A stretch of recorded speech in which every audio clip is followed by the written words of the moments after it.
Okay, so this next section that we need to talk about today is we've talked about learning, which is a change in behavior.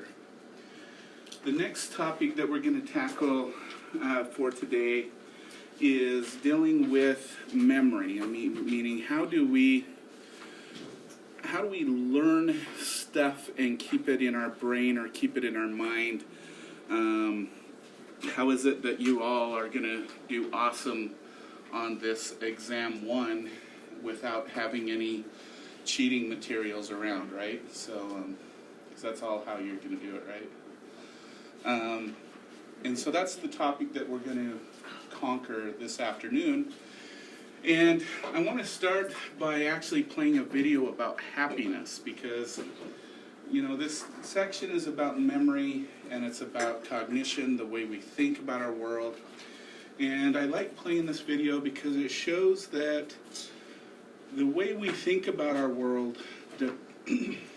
really determines our experiences in life. And so we're going to play this short video on happiness, and then we will go from there.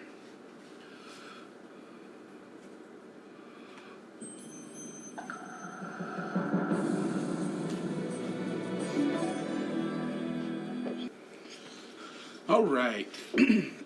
So that was Sean Archer, and the reason why I wanted to play this before we talk about memory and cognition is because he is correct in the way that we think about our world frames the way that we will experience it, and that's really something to think about as you progress through this lovely life. So what we're going to talk about is memory and intelligence. So now it comes down to the technical stuff, okay? And we're going to start with memory. And the most simple definition of memory is the retention of information or experience over time. So it's the ability to say what you did this morning or what you did when you were 11, 12 years old, okay? And so that is the basis of memory or the definition, okay? We know that memory also has 3 phases, okay? We have encoding, which is basically the transmission of external stimuli. And if we want to put it in neurological terms, it's the transfer of information from external stimulus into chemical electrical activity within the nervous system. Okay, that's the neurological definition. But encoding is basically getting information into the system in some meaningful way. Okay, so if I'm going to remember this table, I need to encode it as a table that's gray and so forth. Okay. The next thing we have to do is we need to store it in some way, put it in some type of storage bank, which later we'll call long-term memory, okay? And how that information is stored, we'll see, has kind of evolved over time. As we get into that, there's different types of storages, such as episodic storage, which is memories of events. And there's semantic storage. There's storage of things like facts and figures, like 2 + 2 = 4, or what percentage of Americans eat pizza. That's semantic information, and they get stored differently within the brain system, and we'll talk about how that works. Okay. And then we have to be able to retrieve it in some way, meaning that when is needed to have a conversation about what you did for your 16th birthday, you can go back into your memory storage system and you can bring it forward and you can have some hopefully semi-accurate recollection of what was going on, or taking a test of some type about something you've learned over the last couple weeks. Okay? So those are the 3 phases, and I want to talk a little bit about encoding for just a minute, because there's 2 types of encoding. There's automatic encoding, and then there's effortful encoding, okay? When we talk about things like classical conditioning, most of what we are learning is automatic. So the association between walking in a kitchen and food is an automatically encoded memory. You automatically know that the kitchen represents food. You didn't have to effortlessly figure that out, okay? There's lots of information that is encoded automatically that we're not aware of, that our brain uses to try and connect with information that we have or we're learning. So for example, one thing that your brain may be encoding or storing is my voice. Technically, you don't need my voice to learn what I'm saying. But because the tone of my voice and stuff helps retain the information that I'm stating, the sound of my voice kind of automatically gets encoded. Okay? Effortful encoding is when we're actually focusing and concentrating on something to try and purposely remember it for some type of later date. And really, this comes down to attention, okay? And there's basically 3 types of attention. Attention can be selective attention, and that's purposely focusing on something that you're trying to learn, okay? Divided attention, also known as multitask, is when you're trying to bide your attention to other things at the same time. And sustained attention, which is sustained vigilance over something. Instead of just attending to it for a few seconds, you're trying to attend to it for several minutes. All right? And there's been a lot of research that has been done on these different types of attention systems. For example, divided attention or multitasking, the idea of multitasking is actually a myth. We don't actually multitask. We serial task. All right? When we say we're engaging in multitasking, what we're doing is dividing up different tasks into little serial bites.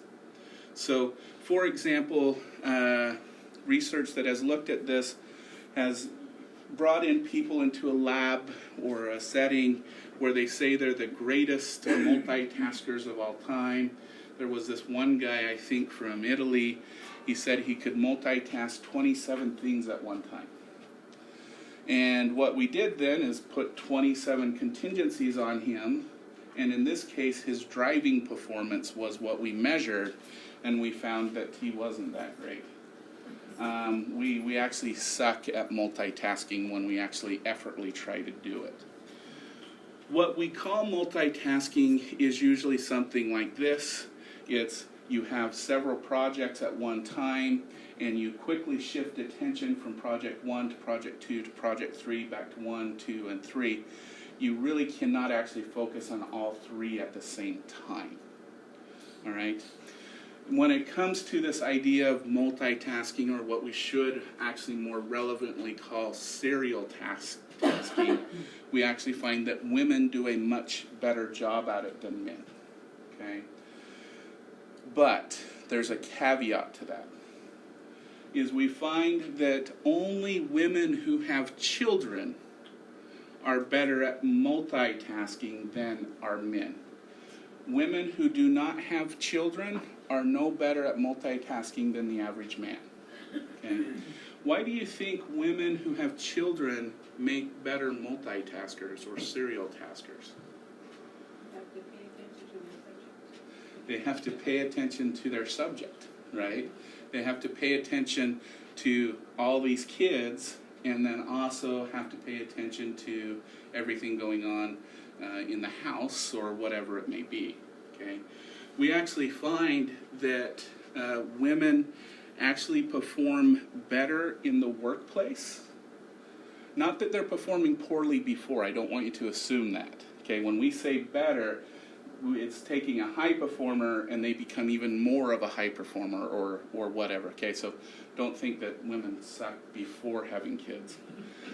But we find that when women, thank you, when women take a break and raise their children for a few years and then go back into the workplace, we actually find that their performance increase from maternity leave. And it's believed that it's this multitasking, problem-solving machines that you become because you're dealing with all these new personalities, you're trying to divide your attention so much, and you become very, very efficient at these things. We actually find that women after maternity leave actually can perform better than before. So that's kind of an interesting thing. Okay. But the other thing that this also requires is it requires sustained attention. You can't just say, I'm going to watch my kids from 1 o'clock to 1:05 and then take a break, right? Well, I'm hoping most parents don't do that, but I'm sure there's a few that do. But most of the time, you can't just not watch your kid unless they're taking a nap or something like that. So, what is sustained attention and vigilance? The actual ability of a human to sustain attention on a single stimuli is about 30 seconds. Okay? We can actually only focus on something, a single item, for about 30 seconds before we have to adjust our attention field. So the idea of sustained vigilance, the idea that, if you think about the guy at the fort who has to do the night watch and he has to focus right on the front, we actually find that they can't do that. You see the big, the guys at the Buckingham Palace that just stand there stoic.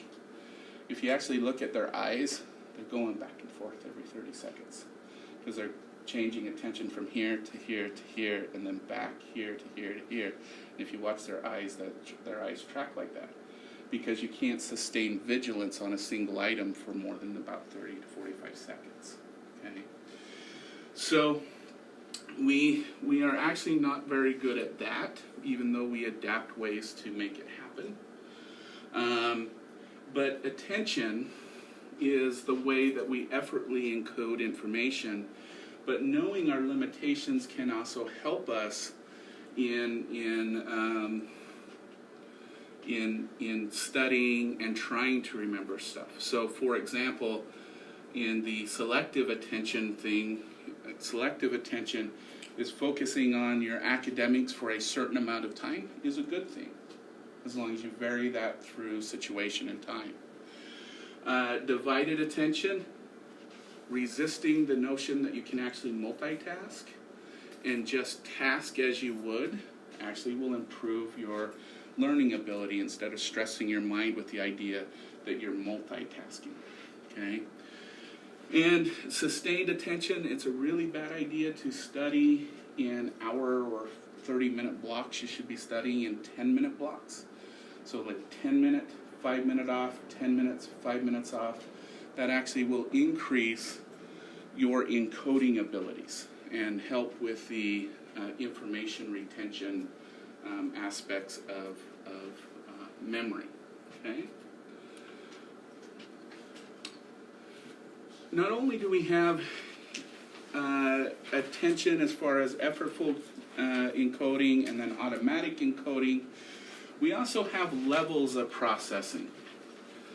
So, shallow processing is when we're just getting the basic details of information. Okay, so lines, angles, and contours make up physical appearance of an object, such as a car, are detected. Okay. Intermediate processing, stimulus is recognized and labeled, meaning that we notice the car and we actually label it a car.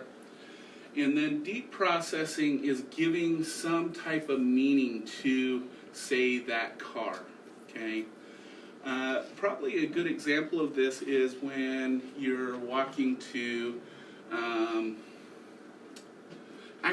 a good example of this is research where we tell people who are watching like a basketball game or something like this that we want them to count the number of baskets people wearing a red shirt make, okay? And so they're focusing on people wearing a red shirt. And throughout the 20, 30 minutes, we'll have like a guy dressed in a bear suit run across the stage, okay? And then afterwards, we will ask how many people saw the bear, all right? An astonishing 93% of people who were told to focus on the red shirts never saw the bear. Never. They didn't even recognize it, okay? And this was a bear that was like all dancing across the stage and doing the jig. But because they were so focused on deep processing people shooting baskets in a red shirt, they were not even shallow processing anything else in that immediate environment, okay? And we find that this occurs quite a bit. So when you're in deep thought, going to your car, and maybe you're passing by a bunch of cars, and I were to ask you, what cars did you see? You could probably tell me the number of cars that you passed by, meaning that you shallow process, that you walked by cars, but you probably couldn't give me the model or the make of them if you're deep processing something on your way there, okay? And so this is a level of processing that we do, and of course deep processing will result more likely into getting that information stored into your memory system, okay?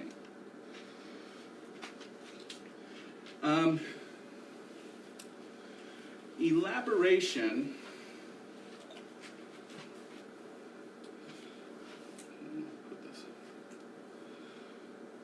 Elaboration, we have found, is the best way to get information encoded into the memory system. So what is elaboration? Elaboration is deeply focusing on a context of information, okay? And the best example of this is in a cognitive and memory test where you have to read a paragraph. And then based on that paragraph, you have to solve some problems and give meaning to the paragraph. These paragraphs have been tested along with normal IQ tests, and they tend to be really good general measures of intelligence, okay? But let's say we give Group A the test as it appears. And let's say these individuals all have an average IQ of 90, which the average is, the way IQ tests are done, is 0 is 100 is average IQ, and then it deviates every 15. So the average IQ, or 68% of people, measure somewhere between an 85 to 115 on an IQ test, okay? So let's say in this research we took people with an IQ of 90. So they're below the average, but they're still within the majority of the population, okay? Half of them will get the test as it is written. Half of them will get the test in a very hard to read font, okay? The control group is going to be people who are able to get 115 on an IQ test and on this test, okay? And we want to know what happens, all right? Interestingly, is that the people who take the test in the normal text will get the predicted IQ score of 90. But the people who take the test in the hard-to-read font will actually up their score to about 110 to 115. Okay? And the reason is because they have to deep process what they're reading. Because the font is difficult to read, they actually have to focus on it longer in order to get meaning out of it. And due to that, they're able to make better connections between the information they read. And so because they had to elaborate on it, they score higher on these tests because they were made harder. Okay? And so that's an example of elaboration. And the key is another good example is learning styles. All right? There has been, I think, 5 meta-analyses that have come out in the last about 8 years that have debunked the theory of learning styles. So this is, do you learn visual? If you've been in education long enough, you visual, auditory, kinesthetic, and then the idea is that the teacher should match their teaching style with the student's learning style. Okay, and that by teaching to the student's learning style, that should make the information easier for the student to learn and to retain. Okay, that was the theory. What we found is that it doesn't work. Okay, that when you teach to a child's learning style, their ability to retain and learn information, and this includes adults, does not go up. But if you force somebody to learn something in the learning style opposite to them, so if you're an auditory learner, we force you to learn something visually, your retention and your ability to do well on that test actually goes up, not down. Okay? Because when you're forced to use a learning style that is opposite to what you're comfortable with, it forces you to thoughtfully elaborate on the information you're learning. You have to concentrate and focus on it a little bit more. Okay? And the harder you focus on something, the more likely it is that you're going to encode the information and you're actually going to learn it. Okay? And there's been, like I said, there's been 5 meta-analyses that have supported that whole multi-million-dollar learning style business should really be shut down. Okay, and that's just an example of this elaboration idea. Okay, so when it comes to memory systems, the way that we have traditionally focused on how memory works comes from the 1968 and what we call the Akron-Shiffrin model. Okay, and what the Akron-Shiffrin model is based on how humans have designed computers.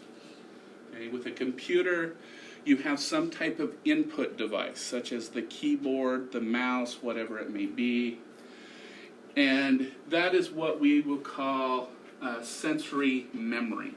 Okay, is anything you're putting in. And then there is some type of short-term memory system. Okay, short-term memory systems in a computer is the memory it uses to process the input. Okay, so whatever memory is actively being used to run your word processor, to get the information in and to work with the information, that is your short-term memory. Okay, your long-term memory is your hard drive. That's the thing that you save to. And that's what the original model of human memory was based on, is they felt, well, we designed computers to be this way, so humans must be very similar, okay? And just as an example, why don't you all take out a piece of paper, and what I want you to do is I want you to list, let's go 5, okay? And what I'm going to do is I'm going to read a string of numbers, all right? And then when I say go ahead, I want you to remember, I want you to write down as many numbers as you remember. Okay? So for example, if I say 7, 8, 9, go ahead. You would write down, if you remember them, 7, 8, 9. That makes sense? Okay? And we're going to do this in 5 trials. All right? So, but the thing is don't write anything until I tell you to write. Otherwise, it's not a memory task. It just doesn't work that way. So I'll say a string of numbers, and then I will say go ahead, and that's when you do it. So let me.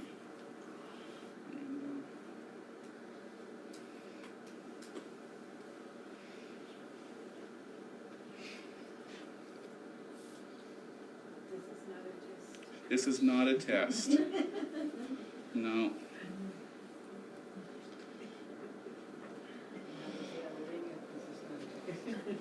Okay, so actually, can we go 6?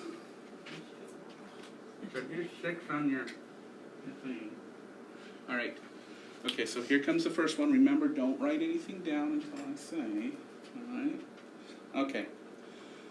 10, 9, 7, 3, 25, 33.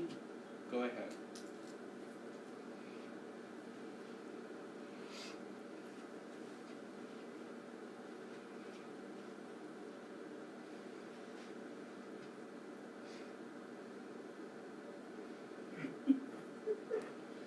All right, you ready? 3, 7, 5, 4, 2, 48, 56, 8, 9, 7. Go ahead.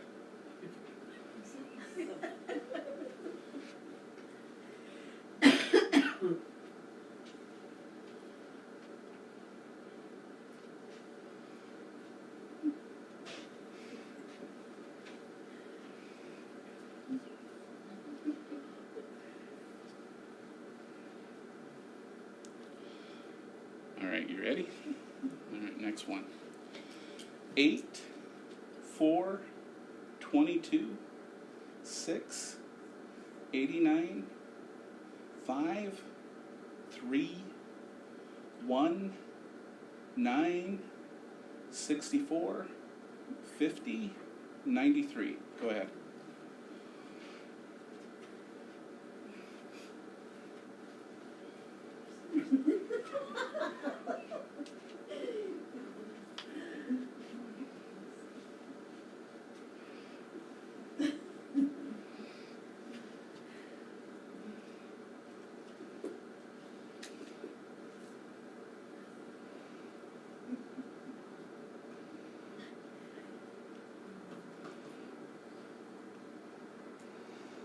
All right, ready?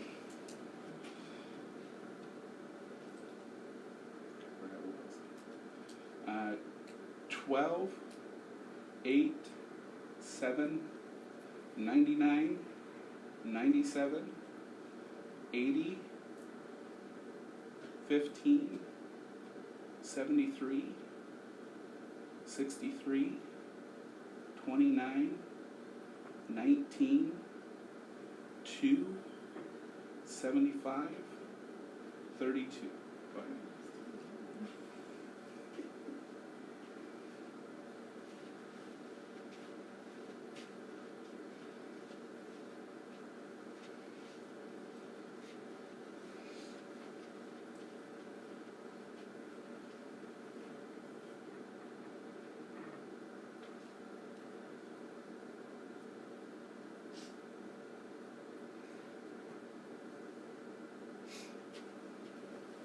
Okay, ready? 10, 98, 5, 2, 1, 7, 76, 14, 90, 68, 27, 43, 11, 83, 52, 63. Go ahead.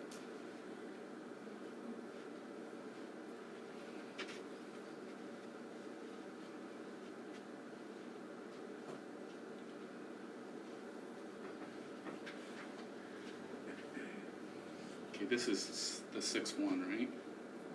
Okay. Okay, ready? 9, 1, 4, 99, 14, 5, 2, 3, 68, 47, 27, 86, 33, 10, 73, 49, 16, 34. Go ahead.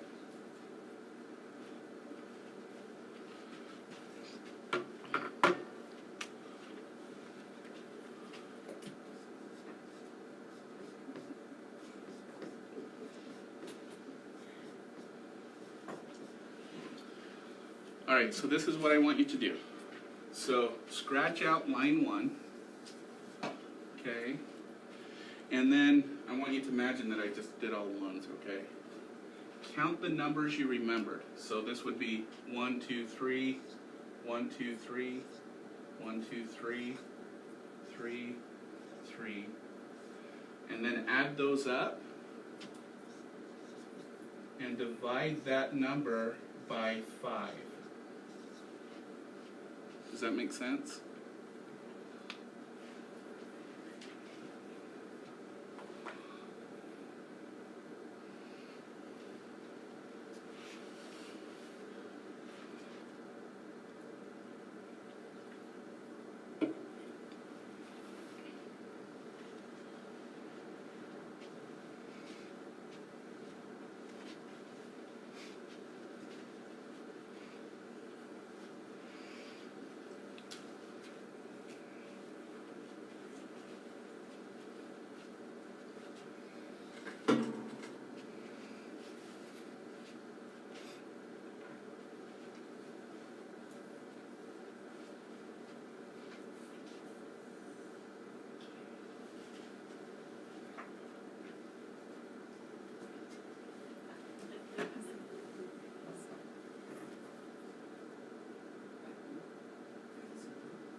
Oh, so you would cross this one out, and then you would add those.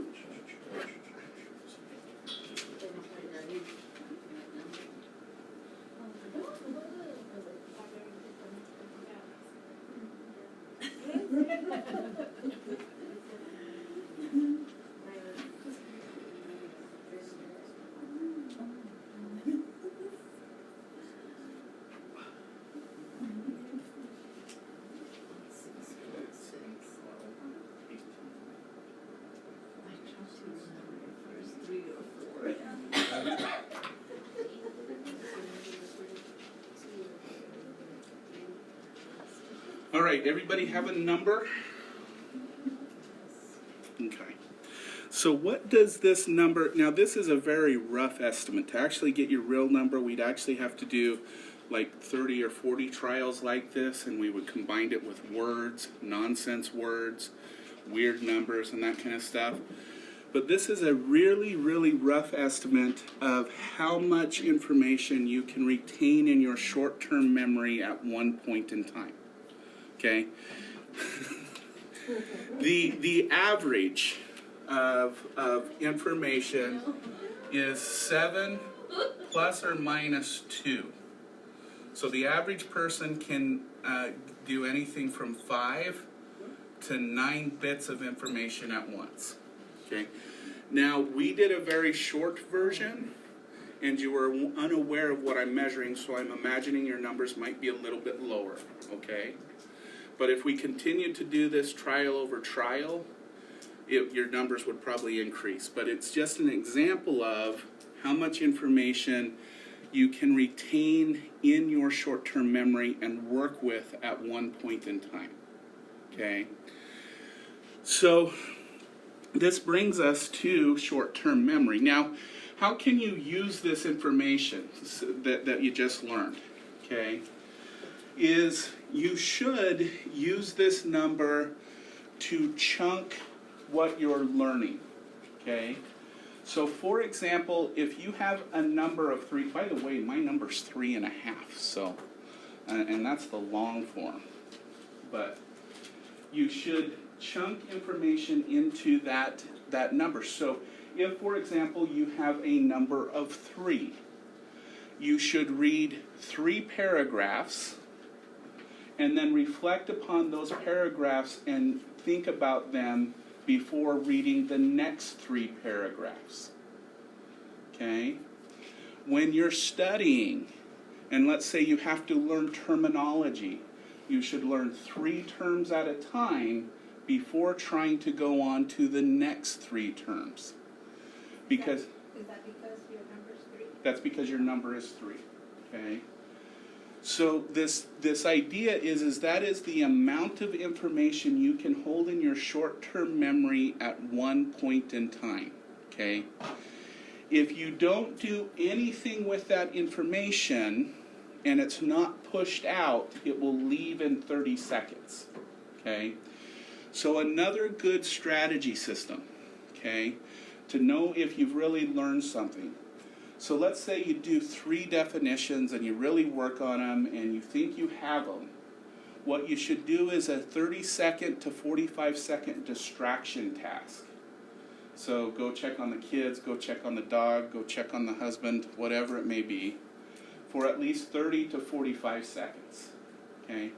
Then come back to it and see if you can remember it. Remember those 3 chunks. If you can remember it after 30 to 45 seconds of distraction, then you know you have that information encoded into your long-term system. If after 30 or 45 seconds you can't recall what you were trying to learn, then you need to continue learning on those 3 topics. Okay, does that make sense? All right. So that's how you can use this information to make your studying and learning a little bit more efficient. If you'll notice, we use this information all the time. So has anybody heard that on a PowerPoint, even though professors violate this all the time, you should never have more than 4 bullet points? Okay. Sentences should never be any longer than 7 words. Okay. And so all of this information is actually based on this 7 plus or minus 2 information, is that once you get over 4, which is the bottom mark, you lose people. Okay. And once you get a sentence over 7 words, again, you lose them in the context because they can't keep all more than that in their working memory and working with that sentence if it's longer than that. And that's only PowerPoint. That's PowerPoint suggestions and stuff like that. So, yeah.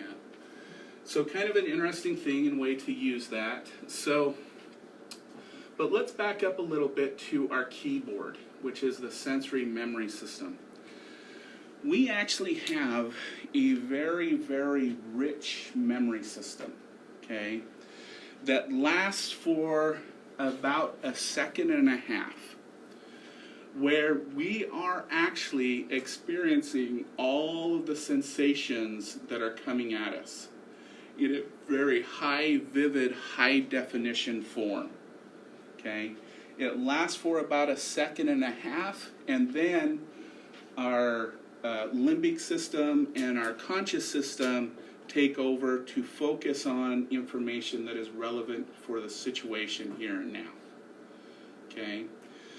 Ways we know this system exists is that we can display pictures or words for a fraction of a second and then put a bunch of random words on a list and have you pick out the most salient ones, and you will actually pick out the words that were just marked there for less than 0.001 seconds. In a random list of words, you'll pick them out for some reason. And it's because you just experienced them. You just don't know you did. Okay? And so we know that this sensory system lasts for fractions of a second. We're talking 0.03 of a second up to about a second and a half, and then after that it dissipates. Okay? Indeed, we actually have emotions that are based on this system called what we call micro-emotions. Okay? If you really pay attention to someone, okay, so let's say you want to know if your kiddo is lying to you, okay, the most simplest way to do it is to look for what we call micro-emotions. And that is to have him or her completely in your attention when you ask a question they think they're going to lie about. And pay really, really close attention.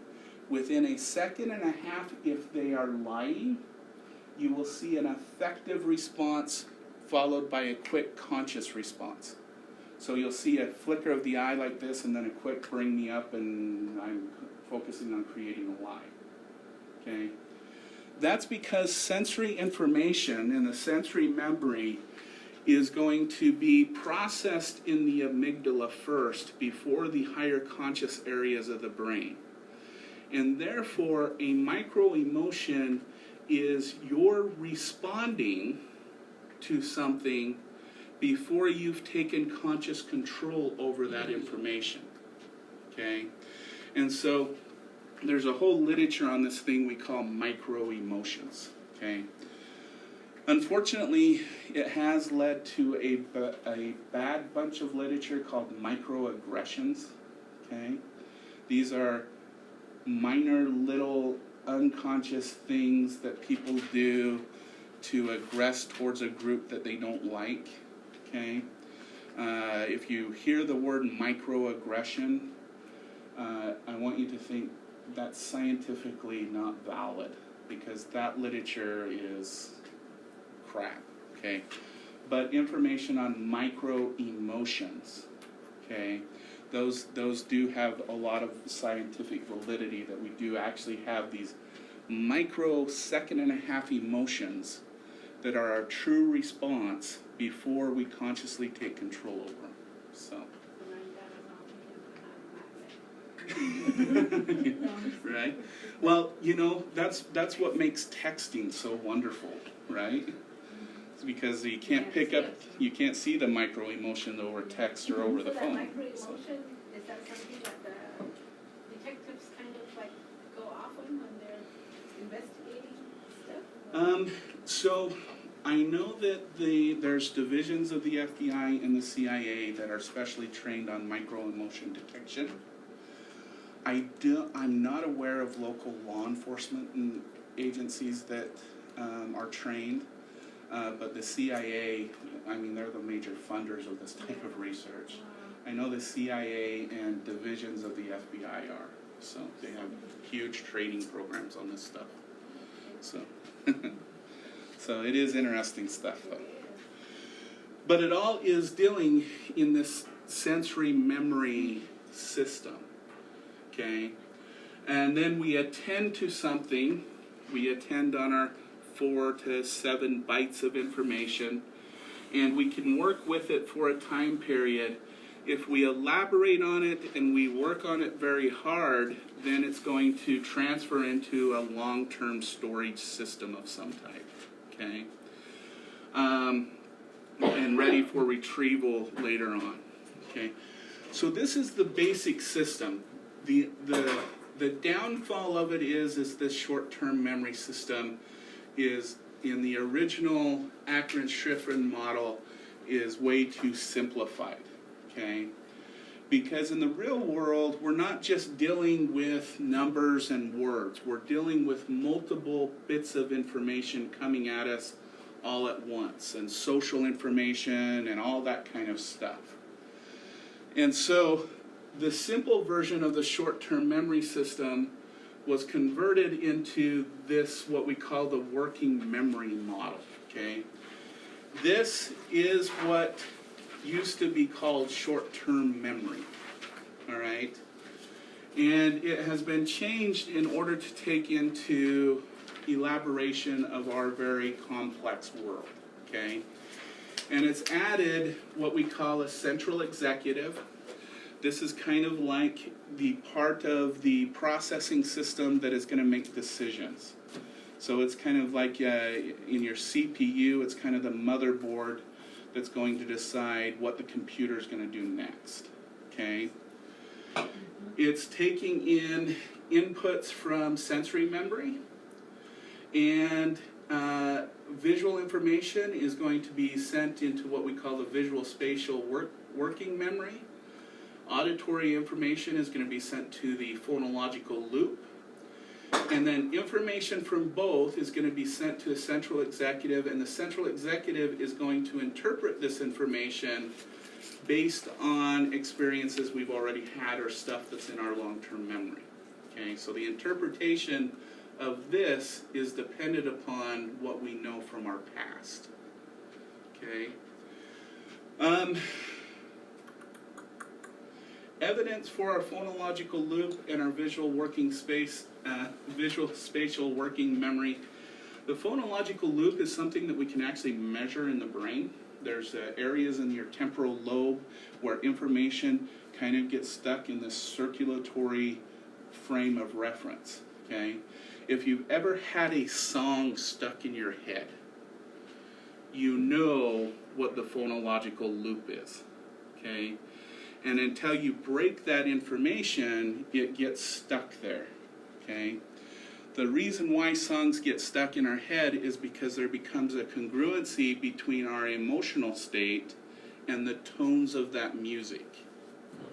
And as long as the tones, it doesn't, remember, there's a difference between meaning and tone, okay?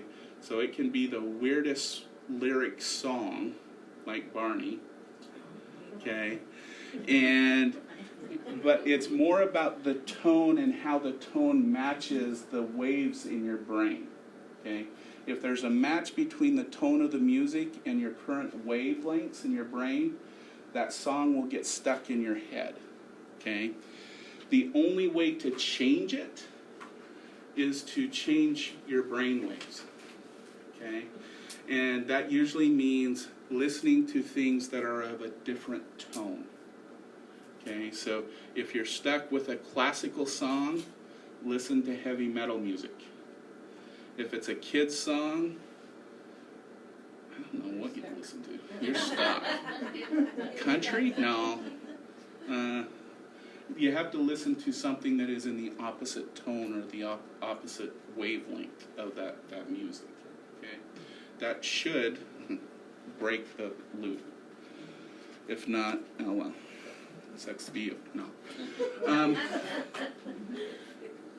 Your visual space pad comes from research that shows that we can mentally manipulate objects and whatnot, and so that's not too hard to conceptualize. And then And so, yeah, so this is how we conceptualize the short-term memory system now, okay? Now, the interesting part is what does the central executive do with purely auditory information or purely written words, okay? We don't just hear words, we visualize words, okay? Meaning that when you hear someone talking, you convert that sound into some form of an image, okay? So, for example, if someone is talking about a horse, did you just hear the word horse, or did a picture of a horse come to your mind? You heard the word horse, and then you visualize the horse, right? Okay. That's how our system works. And then when we see something, like seeing a horse, we then convert that into language or to a sound. Okay? And so these all are central to each other. They intermix with one another. Okay? So that's our short-term system, and then we have our long-term system. Our long-term system can be divided into two separate systems, what we call the explicit memory system or declarative, or our implicit memory system or our non-declarative. So I'm going to start with the implicit. This is things like, for example, if I asked you, what are the 600 decisions you have to make to get into your car? You'd probably go, I don't know, and I'm not going to list them. Why? Because these are non-declarative memories that you do. You just do it automatically. You don't even think about it, okay? Those are non-declarative memories. Writing, taking notes right now, you're doing it without effort or without conscious, I hope, without any conscious effort, okay? Explicit memories or declarative occurs in two types. One is episodic memory, which is storytelling. The second one is semantic memories, which is facts and figures and, you know, the percentages of aspirin or whatever you may be taking, or something that is kind of just more factually based, okay? And if we look at these two systems, because they're the ones that are researched the most, we can look at them from different perspectives. So episodic memory, again, episodic memory is like storytelling, telling somebody about your day yesterday. Semantic memory is facts, okay? So units, events, and episodes, whereas semantic memories are facts, ideas, and concepts. Okay. The organization, episodic memories are put into time, so you usually start from the beginning of a story and go to the end of a story. Semantic memories are concepts. So in this lecture we started with memory processes, the different parts of memory. It's not necessarily done in a time orientation. Okay. Emotions are more important with episodic memories than they are semantic memories, okay? Meaning that we can recall episodic memories better when we're in the same mood as when we learn them, okay? We can remember episodic memories better when we recall them in the same mood or emotion in which we learn them, okay? Whereas semantic memories, it's not that dependent. It's more about on just what you know, okay? And retrieval, I remember when versus I know that. Education for episodic memory, it's irrelevant. For semantic memory, it's relevant. Intelligence, it's irrelevant versus relevant, okay? And this is the interesting one. So legal testimony. Episodic memories are admissible in court, okay? Semantic information is not admissible in court, all right? My favorite example is DNA testing. All right? So there are objective semantic measures of how much one's DNA matches with another. Okay? We actually have a good percentage. That's not admissible in a court. When someone says that they have a DNA match, what they did is they took a slide of your DNA, took a slide of the DNA they found, and they overlap them like this, and they go, in my expert opinion, that's a match. That's admissible because it's an episodic memory. It's an experience that the expert had. But the computer-generated match is a semantic information. It's not admissible in court. Kind of interesting. Okay? That's why in DUIs, when they say he puffed blank blank number, the officer has to back that up with the roadside test. Because the officer has to show that he had an experience with the person drinking, because that number is a semantic thing. Okay? So it's kind of an interesting thing when it comes to courts. We rely on episodic information, not semantic factual information. Kind of an interesting part of our legal system. The thing we should note about which system is most efficient, we know that the episodic system is much more efficient than the semantic system, okay? Meaning that when you're trying to learn something, if you try to do it in an episodic way, you'll learn it much better than if you try to do it in a semantic way. Okay, so let me give an example. Well, I remember, like, my example comes from college. My first few years, I would sit down with the book and I'd read the facts over and over and over, read them, and then do the activities and all those semantic type of activities, right? Okay? And take a test. I was a horrible student, so I usually sucked at it. Okay? But then I was like awestruck by some of my instructors. I loved watching them. Okay? So my next learning strategy was, instead of sitting down and reading a textbook, I would stand at my kitchen counter and act like I was lecturing on the information. I was sitting there acting like I was teaching it. And I was having an episode with it instead of trying to learn it logically. Okay? By doing that, it actually cut down my studying time, and it actually increased my grades. Okay? But objective research has shown the same thing. For example, we know that when people learn something episodically through experience, they'll learn it much better than if it's semantic.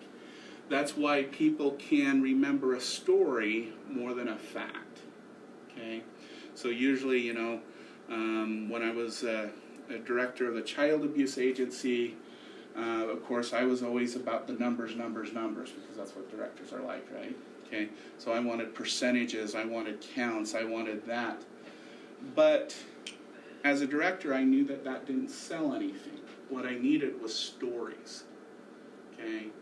And so when I showed up to the Kiwanis Club to ask them for money or something, I didn't show up with semantic facts. I showed up with people's experiences. Why? Because they can take those experiences and relate it to themselves, and that actually increases giving. Okay? So that's kind of how these two systems work. While one is less efficient than the other is much more adaptable to, I think, the way humans actually live. Okay? I want to play this next video, and then after this video, let's take a quick break, and then we can wrap this stuff up. Okay?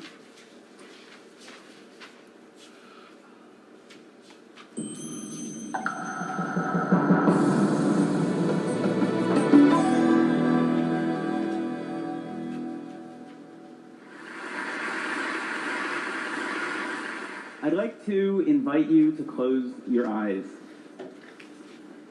Imagine yourself standing outside. All right.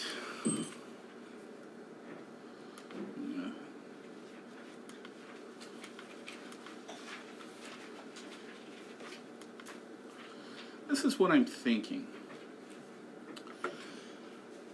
It's 2:15. I think we should call it a day. Is that okay with everyone? All right. We'll call it a day for today, and then when we come back, whatever next Saturday we're back together, we will talk about a little bit about intelligence and decision making, but then we will get into personality and individual differences, why we are who we are as individuals. And I think that's the direction we'll head, if that's okay with all of you. Sound good? All right. If you want to take a paper copy of the exam, they're right here. Otherwise, if you want to do it online, you go ahead and look up the address there. If you're doing the paper copy, bring it back with you at our next class. I'll collect them at the beginning of the next class.